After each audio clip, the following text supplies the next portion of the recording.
வணக்கம்.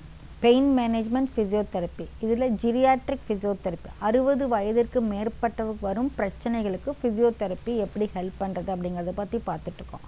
இன்றைக்கி மலச்சிக்கல், கான்ஸ்டிபேஷன், கேஸ்ட்ரிக் ப்ராப்ளம், இதற்கும் ஃபிசியோதெரப்பிக்கும் என்ன சம்பந்தம்? நிச்சயமாக சம்பந்தம் உண்டு. எக்ஸசைஸ் தான் அதில் கனெக்ஷன். ஒரு வயதானவர்களுக்கு பொதுவாகவே நிறைய பேருக்கு கான்ஸ்டிபேஷன் ப்ராப்ளம் இருக்குது. முக்கியமாக வயதானவர்கள் நேற்று ஒரு பேஷண்ட் வந்தார். ஒரு நாளைக்கு 22 டேப்லெட் சாப்பிட்றாரு. And 32 kilo overweight. நடக்க முடியல. மாத்திரை அவ்வளோ சாப்பிட்டு அவ்வளோ குண்டாக இருந்து நடக்க முடியலன்னா மலம் எப்படி போகும்? வயிற்றுக்கு எக்ஸசைஸ் வயிற்றுக்கான மூமெண்ட்ஸ் இருந்தால் தான் வயிறு சரியாக டைஜஷன் ஆகும், மோஷன் சரியாக போகும். இப்போ இந்த மாதிரி இருக்கிறாங்க. இவங்களுக்கு எப்படி ஃபிசியோதெரப்பி ஹெல்ப் பண்ணும்? ஃபஸ்ட்டு டயட்டில் நிறைய ஃபைபர், அதாவது கீரை, நார்ச்சத்துள்ள வாழைத்தண்டு, முட்டைக்கோசு, காலிஃப்ளவர், அந்த மாதிரி நார்ச்சத்துள்ள பொருட்களை நிறையா சாப்பிட்ணும். இல்லை வெஜிடபிள் சாலடு, இல்லை சூப்பு, இல்லை ஆஃப் பாயில்டு வேக வச்சு காய்கறிகள் சாப்பிடணும். First diet. ஏன்னா டயட்டை மாற்றினாலே பாதி பிரச்சனைகள் சரியாயிடும். ரெண்டாவது நேரத்துக்கு சாப்பிட்ணும்.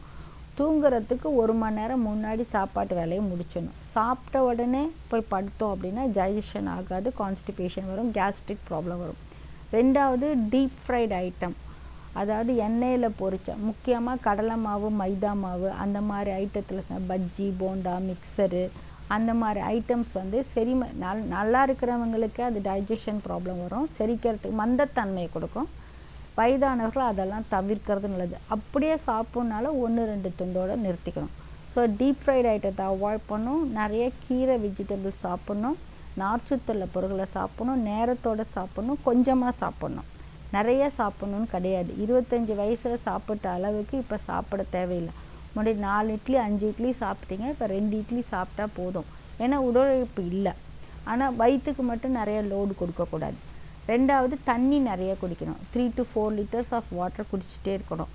நிறைய குடிக்கணும்னா அவங்களுக்கு எப்போ தாகம் எடுக்கிறப்ப பக்கத்தில் தண்ணி வச்சு சில பேருக்கு தண்ணி தாகமே எடுக்காது. அவங்க கான்ஷியஸாக அளந்து பார்த்து குடிக்கணும். மற்றபடி நம்ம ஒரு மாதிரி த்ரோட் இருக்கிறப்ப நம்ம தண்ணி நிறைய குடிச்சுக்கணும். ஸோ அடுத்தது உடற்பயிற்சிகள். ஏன் உடற்பயிற்சி ரொம்ப முக்கியம் அப்படின்னா, இப்போ நான் சொன்ன மாதிரி 22-30 மாத்திரை சாப்பிட்றாங்க, 30 கிலோ வெயிட் ஜாஸ்தி இருக்காங்க, முட்டி வலி இருக்குது, முதுகு வலி இருக்குது, நடக்கிறதில்ல. அப்போ என்ன பண்ணுறாங்க?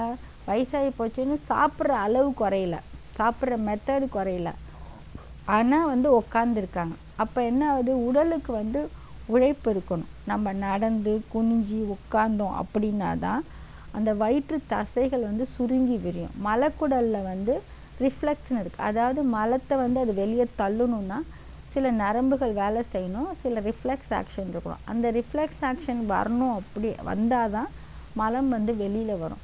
நீங்கள் எந்த விதமான பயிற்சிகளும் பண்ணாமல் இருந்தீங்கன்னா இந்த ரிஃப்ளெக்ஸ் ஆக்ஷன் வராது. எஸ்பெஷலி வயதானவர்களுக்கு ஜென்ரலாகவே எல்லாமே வீக்காக இருக்கிறப்ப அப்போ மலம் முழுசாக போகாது. இல்லாட்டி அரைகுறையப்போ அந்த ஃப்ரீயாக மலம் முழுவதும் காலி ஆகிடுச்சிங்கிற மாதிரி ஃபீலிங் இருக்காது. அதேமாரி கேஸ்ட்ரிக், ஏப்பம் எடுத்துட்டு ஏப்பம் வர்றது, புளிச்ச ஏப்பம் வருது, அந்த மாதிரி ஒரு மாதிரி கேஸ் மாதிரி வருது. சில பேர் இப்படி அழுத்தினாலே வேன்னு சொல்கிறாங்க, அந்த மாதிரிலாம் வருது. ஸோ இதெல்லாம் எதனாலனா, ஒன்று உணவு முறை, நேரத்துக்கு சாப்பிடாமல் இருக்க, தவறான உணவுகளை தவறானவங்களை அந்த ஏஜுக்கு அவங்க உடம்பு பிரச்சனைக்கு ஒத்து வர்ற உணவுகளை சாப்பிட்றது. ரெண்டாவது பயிற்சிகள் அப்படின்னால என்ன நினச்சிக்கிறாங்க? ஏதோ ஜிம்மில் போய் பெருசாக வெயிட் வச்சு பண்ணுற மாதிரி எக்ஸசைஸ் அப்படின்னு நினச்சிக்கிறோம்.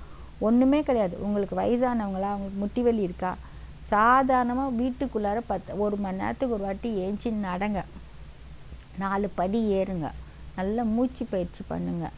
ஃபிசியோதெரபிஸ்ட்டை போனீங்கன்னா சில சிம்பிள் படுத்துக்கிட்டே காலை தூக்கி மடக்கிறது, சைக்கிள் மாதிரி பண்ணுறது, சைடில் போகிறது, பட்டக்ஸை தூக்கிறது, பெல்விஸை பிரிட்ஜ் பண்ணுறது, அந்த மாதிரி குட்டி குட்டி எக்ஸசைஸ் இருக்குது. அதாவது வயிற்றை சுற்றி இருக்கிற தசைகளுக்கு பயிற்சிகள். இது ரொம்ப கஷ்டமாலாம் இருக்காது, ரொம்ப ஈஸியாக இருக்கும். அப்பப்போ ஞாபகம் வச்சு சின்ன சின்னதாக பண்ணால் போதும். நடைப்பயிற்சியே ரொம்ப நல்ல எஃபெக்ட் இருக்கும். ஸோ அந்த மலச்சிக்கல் வராமல் இருக்கணும்னா பயிற்சிகள் பண்ணணும். பயிற்சிகள்னால் பெருசாக பயப்பட வேண்டியதில் simple abdominal exercise, pelvic exercise, back exercise, படுத்துக்கிட்டு பண்ணுற எக்ஸசைஸ் நீங்கள் ஃபிசியோதெரபிஸ்ட்டை போயிட்டு ஏஜ் ஆனவங்க கற்றுக்கலாம். இன்றைக்கி ஆன்லைன்லையுமே எல்லாம் இருக்குது. வீட்டில் இருந்தே கற்றுக்கிட்டு அதை பண்ணினாலே மலச்சிக்கல் பிரச்சனையிலேருந்து சரி பண்ண முடியும்.